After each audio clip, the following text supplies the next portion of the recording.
As you know, if you've been watching this show, I am Dee Collins, affectionately known to many as Pastor D, and I am the host of this show, Dunamis Woman and Ram Today. And I am just so excited about what you're going to view on this particular special edition because we are really talking about damaged places.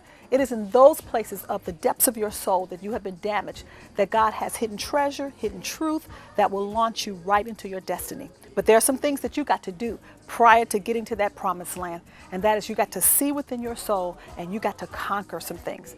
The greater one lives on the inside of you and the greater one lives on the inside of me. And even it tells us in Romans that we are more than conquerors in Christ Jesus. So I want you to sit back for these few minutes because I'm going to do a mini teaching, that's MINI, to help you understand about the strongholds that you have been assigned to take over, to possess that land according to Deuteronomy 7, because that is where your destiny lies. Everything that you need from God, the enemy is trying to possess it. And now you got to understand your greatness, particularly as a dunamis woman and the power that you possess. So this mini teaching is going to lead us into some empowerment clinics, empowerment workshops, conferences, because it's a movement. Dunamis Woman and Ram International Ministries is on a movement so we can understand the greatness, know those damaged places, take it back by force. The kingdom of heaven has suffered violence and the violent take it by force. So we will be at a city near you. In the meantime, get a pen, get a paper. Dee Collins will give you details about your damaged places. Stay tuned. We'll be right back. Hi, I am Dee Collins, and I am better known as Dunamis Woman because you are a Dunamis woman. And I am here to speak directly to you because I am really excited and I'm empathic about a movement that is getting ready to take place with women like unto yourself. For the past 12 years, I have been building an enterprise that has a conglomerate of entities that has been established. And it's been established because it's really strictly to do one thing: impact the lives of women, that they may understand their greatness and the power that they possess. So as you're viewing me right now, I am coming because I want to actually give you some insight on a particular place that I'm going to teach from that I had no idea had impacted my life so greatly, and not just mine, but a nation, a race of people, and particularly women, whether you're a black woman, whether you're a Caucasian woman, whether you're an Indian woman, whatever they have classified us to be according to the culture, the race, or the color of our skin. But realistically, when it's all said and done, deep down on the inside, internally, we are made the same. Externally, we may have different features, but realistically, everything about us, our body parts, our organs, and everything are the same. And that's how we were created. No matter what your belief system is and how you believe, we were created by our manufacturer to be able to be the same and to be able to do the same things, and that is exuberate our power that change may take place. Now I'm going to talk to you about damaged places because powerful women like unto you, like unto myself, experience a great deal of damages as we have taken this life's journey. And I firmly believe that the places that have caused us pain is the very place where our power resides. And so I always teach as who we are as opposed to what we have become. And we are a three-part being. And I just want to go a little bit and to explain to you so you can have a greater understanding when I start talking about one particular place that has been damaged. We are spirit beings. Spirit to spirit is our communion with God, your creator, whomever you deem to be that higher power. However, for me, I serve the Lord thy God, and that Lord thy God created man and he created woman. And so we were created very powerful. However, we're spirit beings, and based upon that, the communion is that we already know some things. Truth has already been residing on the inside of us. So when we know some stuff, we might not be able to intellectualize it because spirit to spirit is communing with us. And many of us call it our intuition, our gut, or I just knew that I shouldn't have done that, or I knew I shouldn't have went out with this person, or I knew something told me, if you've ever said those things. And that's that spirit realm that's communing. But oftentimes we dismiss that because we possess a soul. And the soul that we possess was given unto us. It's ours to govern and it's ours to manage. And as we manage that soul, which consists of our mind and consists of our emotions, it actually determines what we're going to do So actually, my algebraic formula or mathematical formula that I've created as I have taught so many classes and so many clinics and so many workshops is that the thoughts plus the emotions, or the mind plus the emotions, equal the will or the behavior. So have you ever said, oh, I'm not going to do this, or no, I don't like that person, or no, this man is not fine, or no, I don't like him, he's not attractive to me. And then you talked to him, or he behaved in a certain way, and you became stimulated, you became attracted to him. Well, actually, your emotions was moved. And our emotions is based upon a chemical in our adrenaline of how we can be moved that can alter or can give us suggestions to our mind. So our mind typically is supposed to govern our emotions as they work hand in hand. But typically sometimes because of the damaged places, we get moved. And our emotions have a tendency to say, oh, that might not be too bad. Oh, I'm going to go out with him one time. Oh, I'm going to do this. When you actually knew, that's your gnosko. That's the part of your mind that you knew, that you knew, that you knew, that you know, that you know, that you know. Something said, I bet not do that. But you went against your own belief. You went against your own trust. You went against your own soul. And you took a risk. So you did something that you typically said that you would not do. So as your mind and your emotions, because they go together, mind plus emotions equal behavior, we end up behaving in a certain way. And if that behavior is not produced from our mental state more so than our emotional state, it's going to impact some results called a damaged place.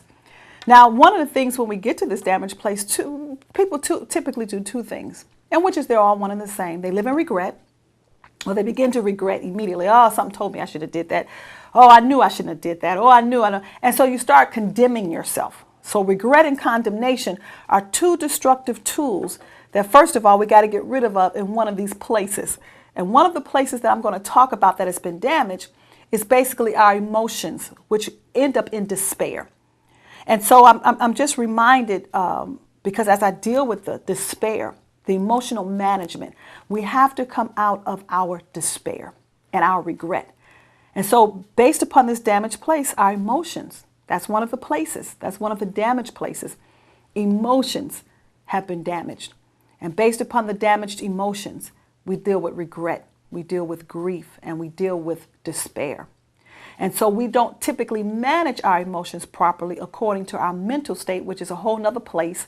And so I'm going to just focus on the emotions because we experience emotional abuse, emotional displeasure, emotional grief. And in our society, we really don't talk about how to have emotional health and proper management. So before I can manage something properly, I have to become healed and experience a certain amount of health that I may be able to manage that. Now, many of us are managing our emotions based upon our damages. So for instance, let me give you an example. Did you ever say you weren't going to do it again? And you end up doing that again? And when you did it again, the matter got worse. You actually would say, you know what, I'll never fall in love again. Or I'll never do this again. Or I'll never go out with them again. And you did it. Because you had some sense of glimpse of hope that things would turn out differently. But you were managing your emotions and trying to control that. And ladies, I want you to hear, powerful women, I want you to hear the terminology that I'm using, control. Because when our emotions have been damaged, we often want to control things. And oftentimes we want to control people. And we're not even made to control people. I'm not even made to control myself because I will let myself down. But I do have the power and the ability that has been given unto me divinely to properly govern or manage my emotions.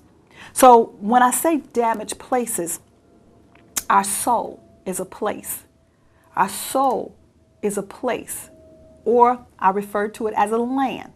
What is in that land? What is in that place? And we have to dig deep to understand what has been residing in the deep places of our soul. What has been residing in the land of which we have been called to possess.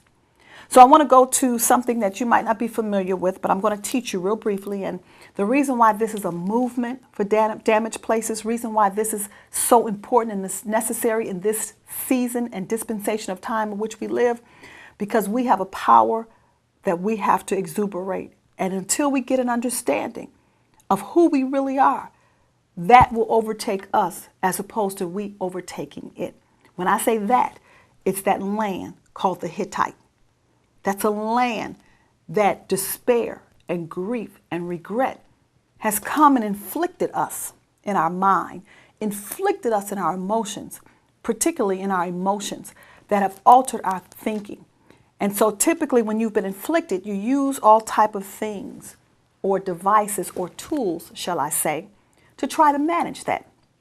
So I want to go back to a biblical reference that I have learned to be very prevalent as I have coached many people, if I have counseled many people, if I have taught a plethora of people, particularly women, because we get hurt and we get damaged based upon our relationship with a man, whether it's our father, rather it stems always from our father, then it goes to maybe our boyfriend or that significant other, our husband, and we get hurt in many ways by our men. And the men play various roles in our lives, but typically if that father is in despair and if he is in a land of Hittite, it comes to inflict us because there is no one who has been created unless the sperma of a man has actually come together with the egg of a woman. That's called life. And God created that. He orchestrated that. It's a mystery of how such some sperm and then an egg could actually create me. Not only externally, but my internally. So that's a whole nother teaching. That's a mystery. So I want to go with that because based upon who we are and how powerful we are in this land that we have no clue about, things are waiting to inflict us. And it is inflict us because of who we are. And we're so powerful when we live beneath our privileges, it leaves us frustrated. It leaves us in a place of anxiety. It leaves us in a place of doubt. And once again, I want to use the term, it leaves us in a place of despair. So I want to go a little bit depth more about this land of the Hittite. The Hittite, that is a land of despair. And it's a place, a large place, that has greatly damaged us. But in that place, as you stay with me, as you connect with me, as you come on this movement with Dunamis Woman, it's also a place for healing. That's why it said in Proverbs, wisdom is the principal thing, and you are a very wise woman. But in all thy getting, get an understanding. So I'm going to come right back and I'm going to give you an understanding of the damaged place, the land called Hittite. I'll be right back. When I think about the spirit of Hittite, I think about one specific time just being in a very low state in my life, and my son was getting close to his second birthday, and I remember barricading myself in a room with him with a box of crackers and just leaving him pretty much the entire day with a box of crackers while I just slept. I mean, we were barricaded in the room together, but I mean, no hope, no joy, windows closed, just dark, just in a really desolate place in the depths of my soul. And I thank God that he was able to get me past that point. But for years, my children were my only motivation to come out of that, simply because I didn't want them to end up there as well. So I fought to come out of that place, but it was a great struggle. But I knew that it couldn't be solely dependent upon them, that I had purpose in the earth beyond being the mother of a son and daughter, that, you know, there were things that are on the inside of me also. Well, there you have it, some more insight as a testimony of a powerful woman who have conquered in various areas of her soul and still have yet more to conquer, called despair. And that's the land of Hittite. And it's a land that if we don't overtake it, it will overtake us. Women, powerful women, it's a journey and it's a work. And we need to work with an understanding and no longer just work by the intellectual design of how our mind has been formulated. Not created, but formulated. We cannot fight this fight, the good fight of faith, by us continuously going by our intellect from the book knowledge, from the Webster knowledge, from the English knowledge, from man-made things that we have adopted to be so true when it only have a certain level of truth.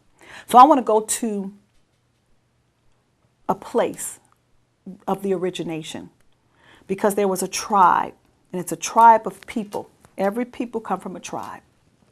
And based upon where this tribe and how it was formulated and how it was victimized, a name was attached to it. And so if you really look at a place, I'm going to talk about a reference in the scripture, Deuteronomy 7. And I'm going to start with the first verse, and you can read it at your own leisure, but I just want to quote it to you because I teach about it. And when you come upon this movement by attending this conference that will be in a city near you, you will learn more and more and more about how to conquer this land. But in Deuteronomy 7, Deuteronomy is actually a place of freedom where people are drawn out of bondage. And so you will hear Moses speaking and God's talking to Moses and freeing a people that were in bondage, such as the Israelites that were in Egypt. And their mind was still in bondage, although their body had become free, only because their emotions, remember, emotional health and management, had not been yet properly taught how for them to govern that. So in Deuteronomy 7, the Lord said, I'm going to send you to a land for you to possess. But in that land are some strongholds. And one of the strongholds, and there's 7 of them, and you will read it, but oftentimes when we may be in a church setting or if we may read it, we just may breeze over these words or go over them real quickly because, first of all, many of us don't know how to pronounce them. And then second of all, it doesn't really make sense to us. So we just look at it and we go over it. And I just go back to thinking that the things that I go over, because I don't really have an understanding, is the very thing that I need to dig deep into because that's where the mystery is. That's where the revelation is. So what I did, I took a lot of time to study, and I'm still studying because my studying will always go to gain an in-depth understanding, more in depth. The more he reveals, the more I want to learn. And that's how your posture should be. That's how your mind should be. That's how your seek should be. So it's a particular stronghold called the Hittite, which I am focusing on that damaged place, and that's a place of despair. And it's a place of despair that typically from a behavioral standpoint, it's a lot of drug use, substance abuse. So people with addictions basically are behaving and utilizing these tools that the world deem as you're an addict or you're a drug addict. Well, you do have an addiction, but some of them are labeled greater than the other, and some of them are just silently labeled. So in other words, drug addiction, whether you're on marijuana, whether you're cocaine, whether you're this, they're magnified heroin. But realistically, to God, addiction is addiction. So in despair, we have sex addiction. We have shopping addiction. We have eating addiction. We have drug addiction. We have sleep addiction. Because people who are in despair can become depressed, and you can still go to work depressed. You can still walk around depressed because really what it is your emotions turn inward, that all you could see is what's in you, and you're focusing on what's in you. And so we also become self-absorbed. People who are depressed become self-absorbed because that despair has overtaken them because they're no longer looking at the external circumstances of what is. They have absorbed life from a damaged place. And so they become depressed. They become more or less functional, less functional, less functional. And that's why a lot of people are depressed based upon a damaged place. We're on medicine trying to give us that little boost, So you go to the doctor based upon managed care, just a little interjection, they will give you some medicine, try to give you that little boost, but your emotions really have not become healed. And so now you get addicted to the drugs, you get addicted to the medication, you get addicted to that, and it's no different from addicted to weed or addicted to this. Addiction is an addiction. So that Hittite is a land that I really want to admonish you to come out and learn about. Gain an understanding, because in that place of despair, actually God would not have sent us to a land that he have not already given us the power to possess. He said, I'm sending you to this land, going back to Deuteronomy 7:1. And within that land, you're going to possess it, and it will not possess you. Why would the Lord thy God, someone who's so great, who omnipotent, omnipresent, omniscient, all-knowing, send me to a land if he didn't know that I had the power, the Dunamis power, to possess it as opposed to it conquering me or possessing me? But it will cause me to be defeated in an area of my life if I didn't gain an understanding of not what I'm called to do. And many people are functioning based upon what they're called to do, based upon who I am. I'm a businesswoman. I'm a business owner. I'm an entrepreneur.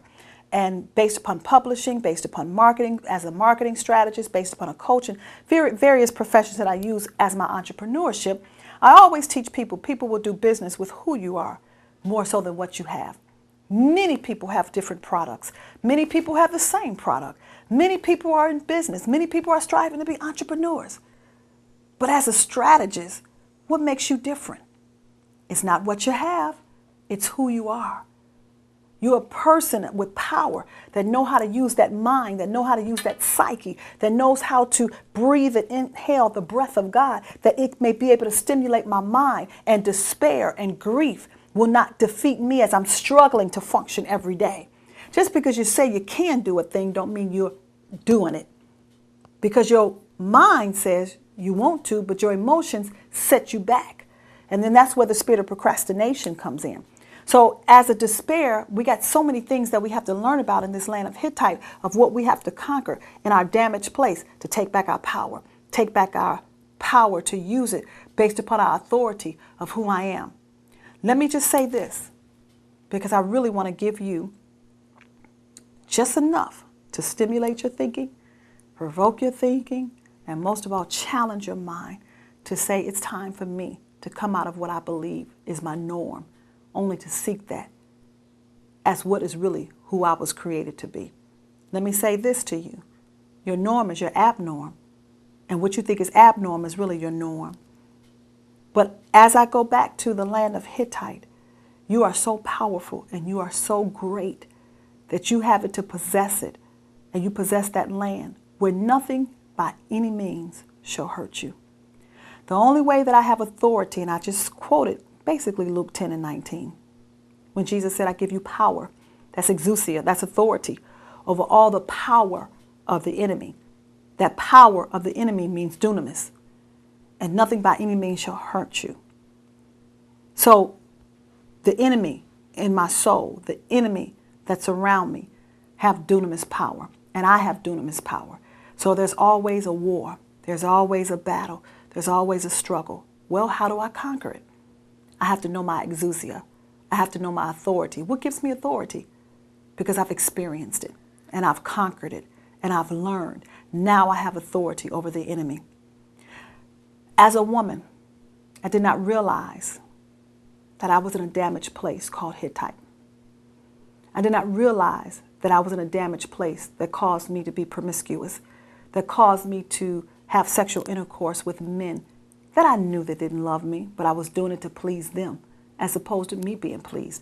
I didn't even want to do it many of the times, but because I was abandoned by my father. Did he love me? I come to realize yes. Did he really abandon me? I come to realize no. But it felt like from a 2-year-old all the way up to my 30s, late 30s, I felt abandoned.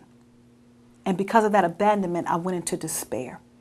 And I was in a land of Hittite. Oh, why did he abandon me?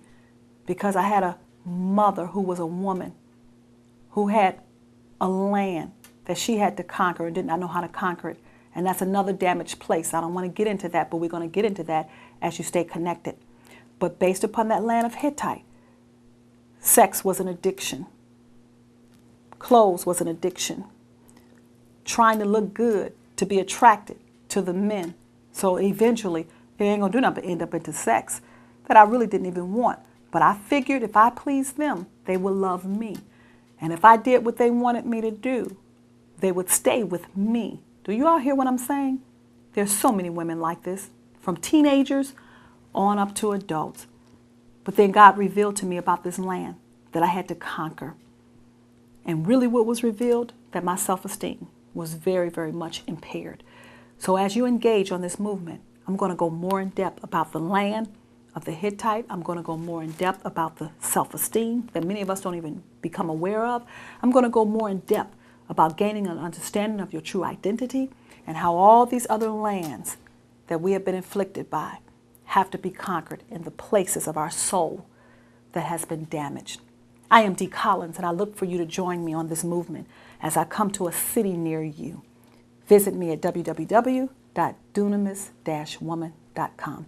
I thank you for tuning in. I thank you for getting this information, and you will apply it as you learn more and become the woman of power, the dunamis woman that you were created to be. Thank you. God bless you. Thank you for listening to Dunamis Woman and Ram today. I am Michelle Obasi. I just want to tell you a little bit about me. 4 years ago, I came to emotional healing. and I became a product of the emotional management coaching of D. Collins. My first visit, I was very broken. I had recently been divorced, but just in a situation that was not healthy for myself and my child. Through the years, I became homeless at one point. I had become very depressed. I had some really serious issues, ranging from thoughts of suicide, ranging from just pride and emotions and withdrawing from those around me. But within that 4 years, I thank God for that journey, and I thank God for being a part of Dunamis Woman and Ram International Ministries up under the spiritual leadership of D. Collins. Because in that, she herself had a program for entrepreneurs. I didn't know I was an entrepreneur 4 years ago. So she put me in her transitional home. From that, I was able to not only start my business, I also was able to get a home for not only my daughter, but myself. Emotionally, my mind, my emotions, they're all lining up to the will of God for my life. And I'm excited. Not only excited, but I'm living. 4 years ago, I was just existing. I admonish each and every one of you to become a kingdom partner with Dunamis Woman and Ram International Ministries. This ministry is an active ministry. She just doesn't preach and teach, but she actually has programs. She has just workshops. She has coaching that brings you back to life, heals the broken places, heals the damaged places in your life. And so again, I admonish you, $30, and this is a coaching session that I went to, 30-minute power session. Also, you will get a copy of How to Pray on Purpose with Power, D. Collins's book. I read the book. I live by the book. I actually carry the book around with me. It's not the book, but it's actually the truth that's being spread throughout it. It's the truth that comes out during those power sessions. It's the truth of the entire program and the ministry. The ministry is kingdom. The ministry is about truth, but it's also about healing for the soul. So again, I am Michelle Obasi, and I am admonishing you. This is a $110 value, $30 kingdom partner under Dunamis Woman and Ram International Ministries. I thank you, and I look forward to hearing from you.